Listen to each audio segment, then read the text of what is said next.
जिस तरीके से मेवात को पिछले 2 दिनों से जलाया जा रहा है वो भी हम सब ने देखा। ये दरअसल टोटली जो है राजस्थान सरकार और हरियाणा की सरकार का, राज्य सरकार का फेल्योर था कि जो नासिर और जुनैद के जो हत्यारे थे जिन्हें पुलिस ढूंढ रही थी वो खुलेआम आकर के वीडियो रिलीज करते हैं और कहते हैं कि वो यात्राओं में शामिल हो गए और उसके बाद से मेवात पूरी तरीके से दंगों में झोंक दिया गया। इसी तरीके से हमने देखा कि मणिपुर को दंगों में पिछले 3 महीने से झोंका हुआ है। ये हो सकता है कि उनके लिए अमृतकाल हो, लेकिन ये इस देश के आदिवासियों के लिए, दलितों के लिए, पिछड़ों के लिए, महिलाओं के लिए ये विनाश काल है।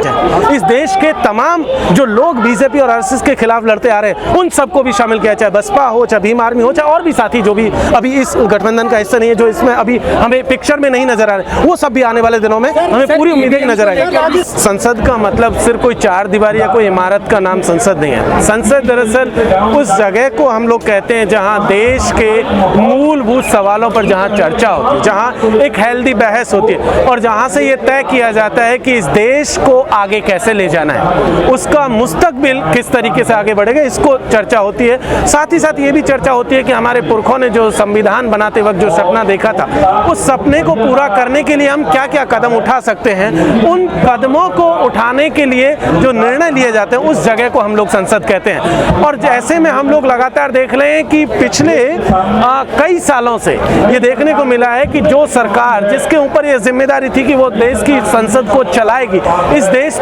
देश को चलाएगी, वो लोग लगातार इस चीज से भागते नजर आ रहे हैं। वो चाहे संसद के भीतर हो चाहे संसद के बाहर हो, तमाम मुद्दों पर आप देख लीजिए तो आपको वो भागते हुए नजर आएंगे। वो एकदम से चुप्पी साध चुके लोग हैं। ऐसे में यहाँ पर देश के पार्लियामेंट स्ट्रीट पर, जंतर मंतर के ऊपर इस देश के नौजवानों ने एक संसद लगाई है और उनका जो सवाल है वो है रोजगार का सवाल कि पिछले 8-9 साल पहले इस देश की चुनाव की जब घोषणा हो रही थी और उस घोषणा के दौरान ये कहा गया था कि इस देश के नौजवानों को प्रतिवर्ष लगभग 2 करोड़ का रोजगार दिया जाएगा।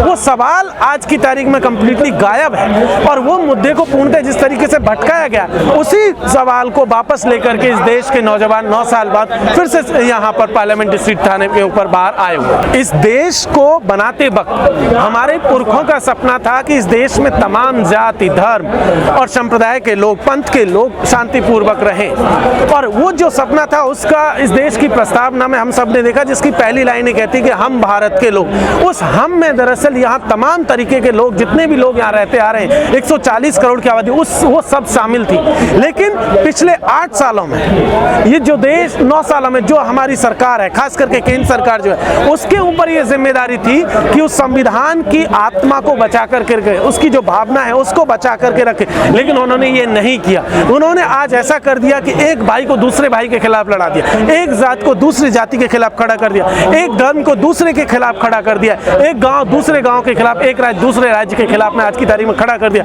और उसी का नतीजा ये है कि जब हम मुंबई से जयपुर आने वाली ट्रेन के भीतर देखते हैं कि एक आरपीएफ का जवान, जिसके ऊपर यह जिम्मेदारी थी कि वो अपनी ट्रेन में यात्रा करने वाले यात्रियों की सुरक्षा करेगा, वो ये कहते हुए कि अगर इस देश में रहना है तो मोदी योगी को ही आगे जो है वोट देना है या उन्हीं को प्रेज करना है, ये कहते हुए सुना जा सकता है। ये कहते हुए वो अपने सहकर्मी, सीनियर सहकर्मी टीकाराम मीणा जी, जो उसी आरपीएफ में उनके साथ में उनके ऊपर भी सुरक्षा की जिम्मेदारी, उनको गोली मार दी जाती है और उसके साथ में 2-3 और लोग जो दाढ़ी से पहचाने जा सकते थे, जो मुसलमान थे, जिनकी दाढ़ियां थी, उनको भी चुन चुन करके 2 अलग बॉगियों में मार दिया गया। इसी तरीके से हमने देखा कि जिस तरीके से मेवात को पिछले 2 दिनों से जलाया जा रहा है वो भी हम सब ने देखा। ये दरअसल टोटली जो है राजस्थान सरकार और हरियाणा की सरकार का, राज्य सरकार का फेल्योर था कि जो नासिर और जुनैद के जो हत्यारे थे जिन्हें पुलिस ढूंढ रही थी, वो खुलेआम आकर के वीडियो रिलीज करते हैं और कहते हैं कि वो यात्राओं में शामिल हो गए और उसके बाद से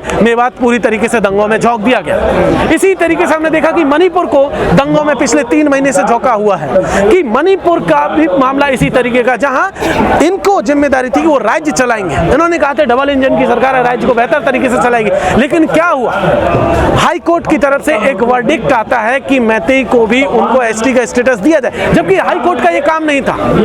रिजर्वेशन देना किसी भी कम्युनिटी को या उसका छीनना इस देश की पार्लियामेंट का और उसके बाद इस देश के प्रेसिडेंट का काम था। लेकिन हाई कोर्ट की तरफ से एक जो है जजमेंट आता है और उस जजमेंट के बाद से राज्य सरकार लॉ एंड ऑर्डर को जो है कंट्रोल करने, जो कानून व्यवस्था उसको बनाए रखने में फेल होती है और उसका नतीजा नतीजा ये निकला कि वहां पर लगातार हिंसा जारी है। लाखों लोगों को अपने घरों से छोड़ करके दूसरी जगह जाना पड़ रहा है, जंगलों में लोग रह रहे हैं, महिलाओं को नंगा करके परेड कराया जा रहा है, नौजवानों की हत्या हो रही है, वो चाहे किसी भी हिस्से से हो रही हो, चाहे मैतेई की तरफ से हो रही हो, चाहे मैतेई के लोग मर रहे हो, चाहे कुकीज और जोज के लोग मर रहे, जो भी मर रहे। लेकिन ये तो कानून व्यवस्था का मसला था ना, ये तो जिम्मेदारी राज्य सरकार की थी कि वो लॉ एंड ऑर्डर को मेंटेन करती। और लेकिन बेशर्मी इसमें क्या है? बेशर्मी इसमें यह है कि राज्य सरकार केवल इस मामले में फेल ही नहीं रही। आप देखिए कि उस वीडियो को आने के बाद में आप देखेंगे तो पाएंगे कि सरकार जो है, जो राज्य सरकार थी, जो मुख्यमंत्री बीरेंद्र सिंह है, उसको बचाने की कोशिश कर रही है। और सिर्फ बीरेंद्र सिंह को ही नहीं बचाया गया, अभी दरअसल जिस व्यक्ति ने वो वीडियो शूट किया गया था, जिन्होंने उस वीडियो को रिकॉर्ड किया गया था, अब उसके खिलाफ कार्रवाई करना शुरू कर दिया। दरअसल ये तो एक तरीके से ये समझिए कि अगर आप अपने खिलाफ जो अत्याचार हो रहा है उस पर आवाज उठाएंगे तो उस पर भी आपके खिलाफ मुकदमा हो सकता है। उसमें हो सकता है कोई इंडिपेंडेंट व्यक्ति हो सकता है, मीडिया का साथी हो, अगर वो कोई इस तरीके की खबर करेगा तो हो सकता है अगले दिन आपके ऊपर भी मुकदमा हो सकता है। पर मोदी जी तो युद्ध रुकवा देते हैं, तो यहाँ क्यों नहीं रुकवा पाए? देखिए, वो ठीक है, उनके अपने लोगों के लिए अच्छा लगता होगा उनको कि वो एक इस तरीके के स्टेटमेंट जारी करके, लेकिन देखिए हमारा जो सवाल है वो ये है कि मोदी जी को इस देश को चलाने की जिम्मेदारी थी।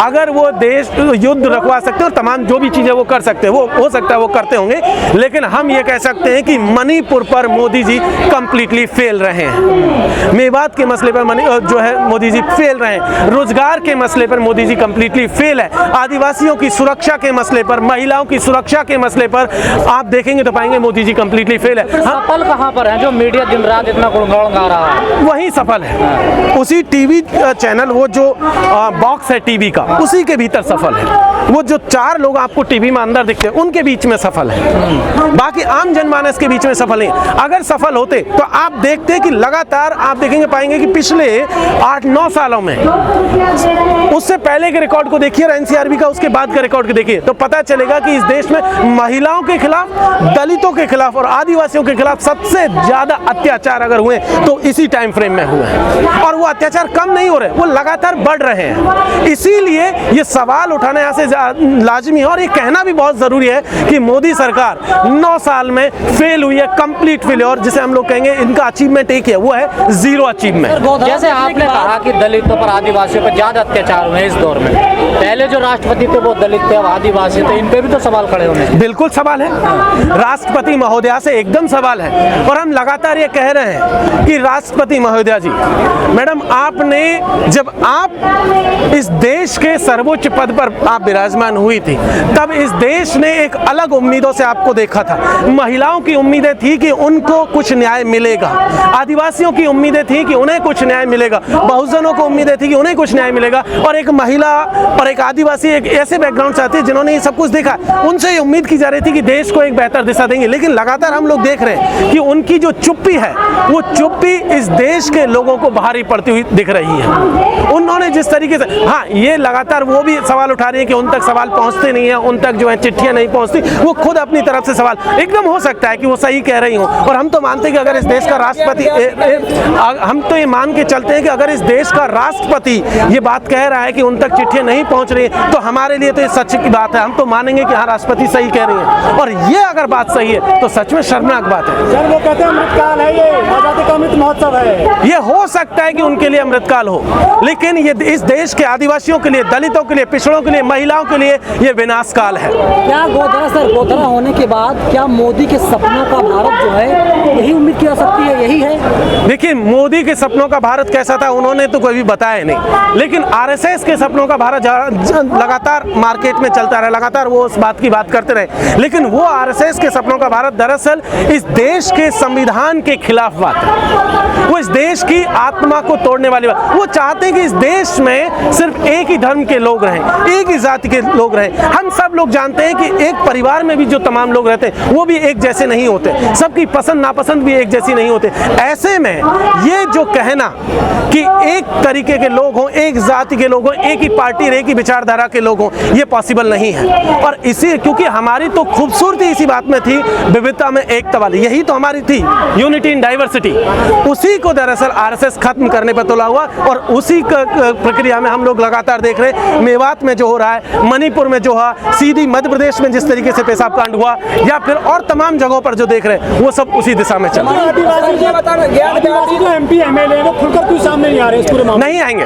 आप देखें तो पता चलेगा कि लगातार इस देश में पार्टियों ने दरअसल अपने लिए पिट्ठू तैयार किए हैं। एक तरीके से उन समाजों से दलाल किस्म के लोगों को लिया, और वो लोग दरअसल उनकी वफादारियां अपनी पार्टियों को लेकर के हैं, उनकी चिंताएं अपने टिकट को लेकर के, अपनी जीतने और हारने की सिचुएशंस को लेकर के। इसलिए वो कभी आदिवासियों के पक्ष में, कभी दलितों के पक्ष में, कभी महिलाओं के पक्ष में आपको बोलते हुए नजर नहीं आएंगे। सर 2024 में क्या ये मुद्दे बनेंगे क्या? एकदम मुद्दा है।